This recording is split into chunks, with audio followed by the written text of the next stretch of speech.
Hey everyone, I'm dog sitting right now, so you might hear Augie whimpering in the background or sniffing around there, but yeah, he should be pretty quiet though. So I tried to film something else yesterday. It didn't quite go well, so I wanted to stick to something a little bit easier to talk about today.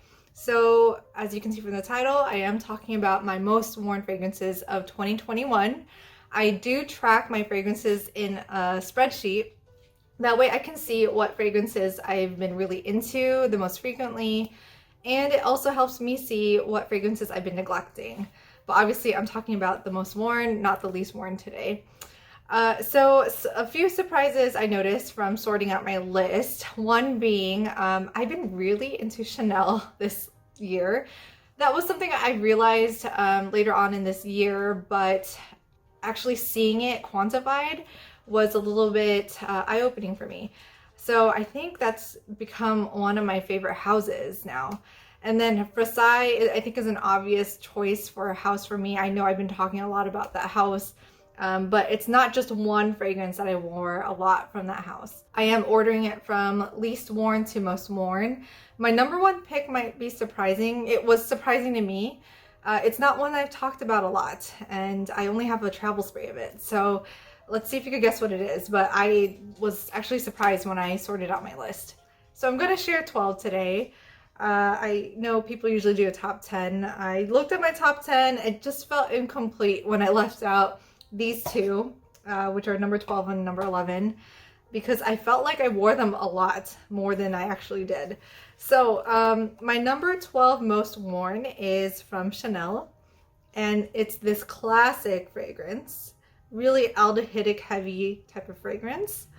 This is number 22 from their Les Exclusifs line. I have the Extrait de parfum. I ended up wearing this 10 times, which I guess is kind of a lot, considering that I do switch up my fragrances pretty often. I mostly wear this to bed. I did feature it in my most favorite fragrances to wear to sleep. And there's something about this that just makes me feel very glamorous before I hit the sack. And I love using this as part of my nighttime ritual after putting on my skincare and then applying this. There's just something about using a dabber applicator that helps me kind of feel more glamorous than I actually am. So I really love this fragrance. If you haven't smelled it, I would say you might enjoy it if you love aldehydes. It is a close relative to number 5, but this does smell very unique. I would say it stands on its own. It's a lot more aldehydic, and I know number 5 already has a lot of aldehydes, but this has a lot more in it, I think, especially this concentration. And I definitely get a lot of this white floral blend, as well as this really thin line of incense, which I think is really nice. A nice way to tie it all together. I have not smelled it on a man. I bet it would smell really good though. I believe there are a few male reviewers who do enjoy wearing this fragrance. From Nicolaï, this is Musc Intense, and it's another fragrance that I think has quite a bit of aldehydes. I feel like 2021 is the year of the aldehydes for me for some reason. I don't know if aldehydes were listed in the notes, but I get a lot of it in this. This is a fruity floral, but it's not your everyday basic fruity floral. This again has the aldehydic powdery scents. There is also this really nice sweet rose that almost smells kind of soapy, but also powdery in a way. It kind of makes me think about Turkish delights, like rosewater Turkish delights. There is also this fruitiness from pear, which I think adds a really nice complement to the rose. This is a purchase I had made after I smelled it blindly from one of the samples that Vives Mac had given me. I fell in love with it, and it wasn't actually a love at first sniff. It was one that I thought was okay, and then I wore it a lot and I just couldn't stop thinking about it. And then I ended up purchasing, or I didn't purchase this, my husband ended up purchasing this for me.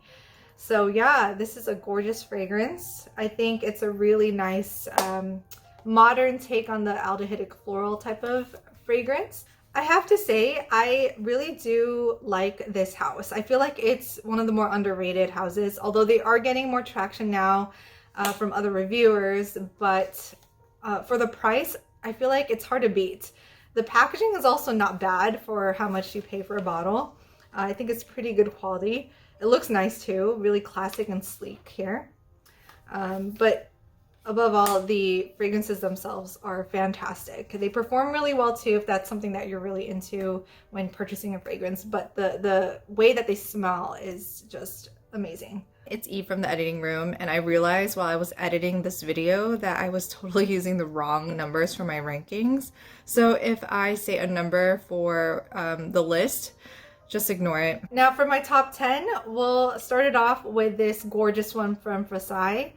This is Teisenddu, which is a fragrance that I would highly recommend to gourmand lovers who are looking for something different from what you would typically see in most perfume shops and online.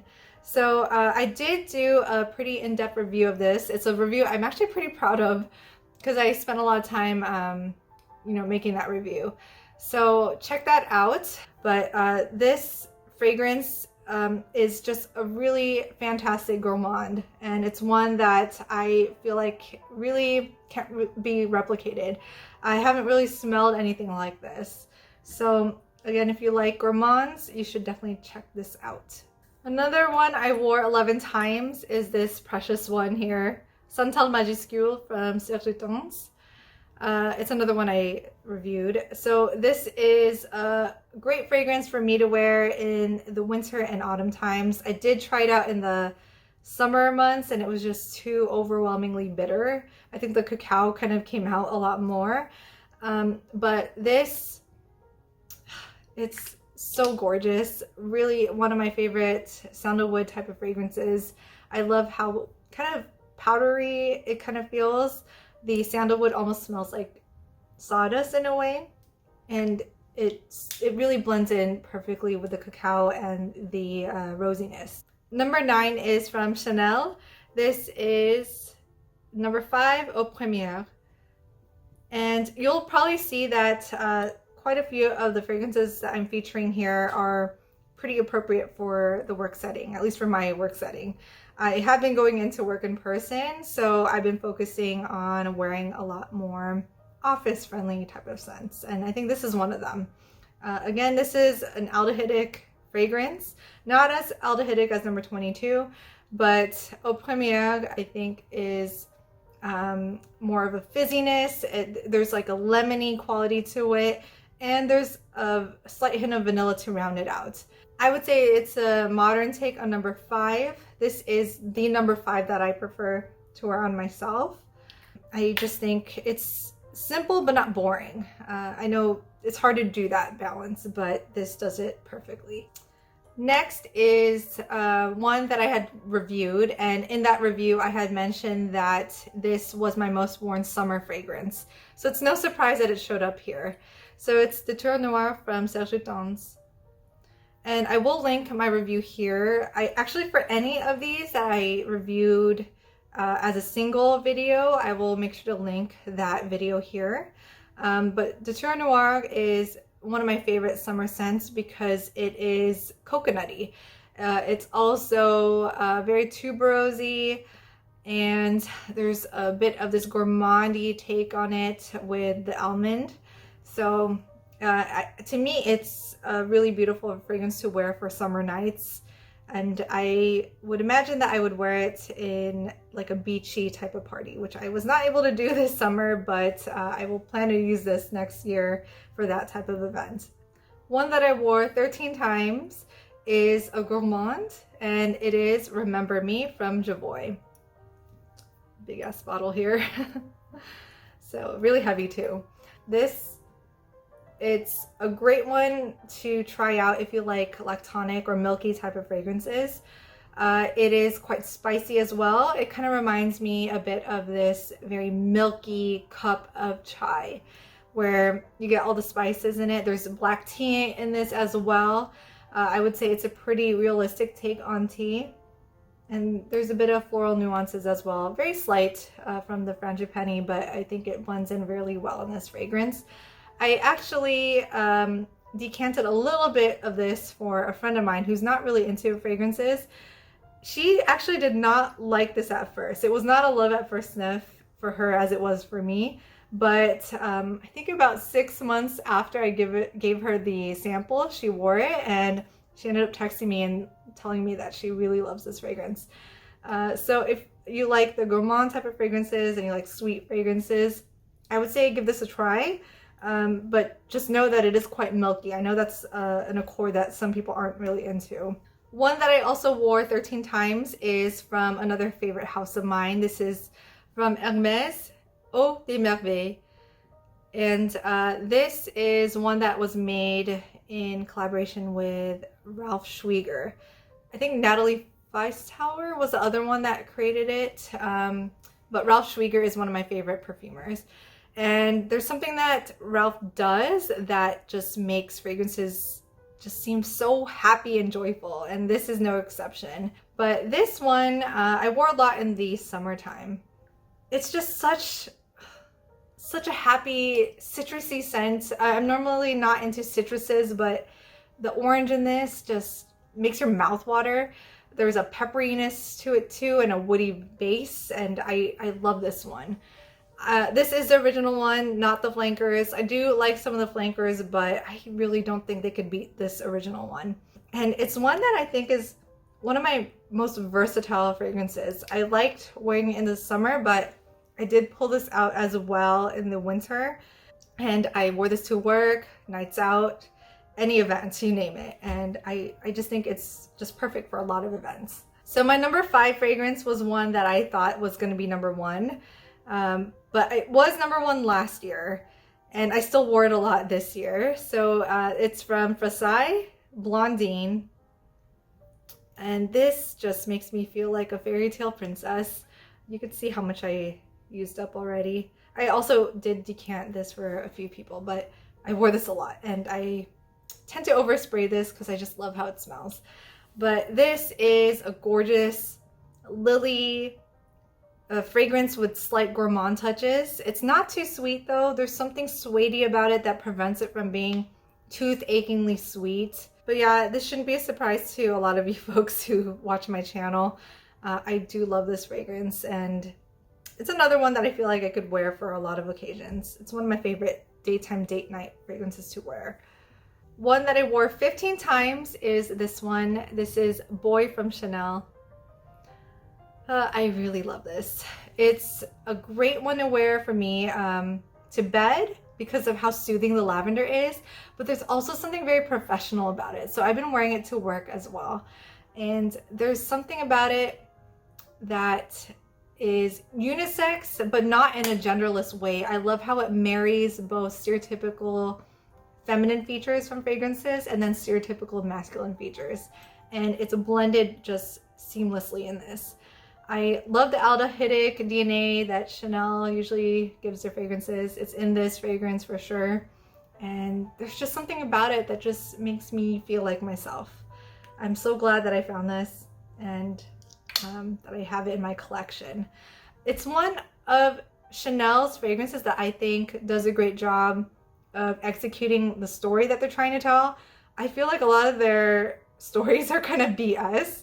They're kind of too flowery, or I feel like, I mean, it's not just Chanel, a lot of brands do this where they kind of make this story up that isn't really done well in the fragrance, but this, it really does a great job telling their story. Last one from Chanel is one that I ended up wearing 16 times, which was totally unexpected to me because I just bought this not too long ago. I think I purchased this in October, maybe September, I don't remember. But this is one of my favorite sandalwood fragrances now. This is Bois des Iles, again from Chanel. And I do have a later concentration of this. This is the Eau de Parfum. I've never tried the Eau de Toilette. Or maybe I have in store, but I haven't like properly tested it out. So I don't know how they compare, but The eau de parfum I think is fine to me. I love how it smells like. Again, there's that aldehydic DNA, and there's the sandalwood that's in this. It kind of reminds me a little bit of the Santal Majuscule, where it's more powderized or sawdusty. But there is something in here that is floral. There's a bit of this ylang ylang and jasmine as well, and I think it just blends in so perfectly with the sandalwood. And it's one that I wear a lot to work, especially on a cold day. There's something about this that makes me feel very serious. So if I know I'm gonna have an important meeting, I wear this, or Amazon from Hermes. Those are like my two serious work type of fragrances. So yeah, this is a love for me. Now my number one pick is one that I did not expect, because I only have it in a travel spray. But thinking about the times that I've reached for it, I have worn it during times when I was not sure what to wear, if I didn't want to offend others that I'd be around, because there's something about this that isn't overwhelming, and it's not offensive, so it's a great work scent. So I've been reaching for it a lot during work, or for work. This is Rosa Sacra from Frassaï. It's not one that I would have expected to wear the most from this house. I love this house, but I thought I would wear, you know, the other ones most frequently. But Rosa Sacra is just stunning. There is something very fresh about it. It's a very fresh rose type of fragrance. There's a hint of greenness as well. There is this juiciness that comes from this fruity note that I think is lychee or some type of tropical fruit. And it's one of those fragrances where you put it on and you take a big whiff and it just lifts up your mood and your spirits. So maybe that's why I really wore this a lot. So those were all my most frequently worn fragrances of this year. Let me know down in the comments, what did you wear the most frequently this year? Were there some patterns that you saw from keeping track of the fragrances that you've been wearing? Or maybe you don't keep track, but did you notice that you started to gravitate towards one house more than the others, or one type of fragrance more than the others? I'd love to know. So yeah, I will try to film something soon again, and I will see you next time. If this comes out before the holidays, happy holidays, and I hope you stay safe and healthy. Bye.